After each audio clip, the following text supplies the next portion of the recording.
ಮೈಸೂರಿನ ವಿಜಯನಗರದಲ್ಲಿರುವ ಶ್ರೀ ಯೋಗಾನರಸಿಂಹಸ್ವಾಮಿ ದೇವಾಲಯದಲ್ಲಿ ಸೌರಮಾನ ನರಸಿಂಹ ಜಯಂತಿ ವೃಷಭ ಶುಕ್ಲ ಚತುರ್ದಶಿ ಪ್ರಯುಕ್ತ ವಿಶೇಷ ಪೂಜೆ ಜರುಗಿತು.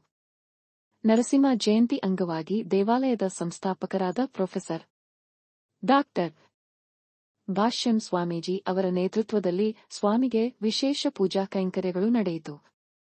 ಹಾಗೂ ಜಯಂತಿ ಪ್ರಯುಕ್ತ ಯೋಗಾನರಸಿಂಹ ಸ್ವಾಮಿಗೆ ವಿಶೇಷ ಅಲಂಕಾರ ಮಾಡಲಾಗಿತ್ತು.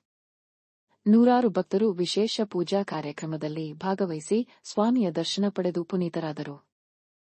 ದೇವಾಲಯಕ್ಕೆ ಆಗಮಿಸಿದ್ದ ಭಕ್ತರಿಗೆ ಪ್ರಸಾದ ವಿನಿಯೋಗ ಮಾಡಲಾಯಿತು. ಈ ಸಂದರ್ಭದಲ್ಲಿ ದೇವಾಲಯದ ಆಡಳಿತಾಧಿಕಾರಿ ಎನ್.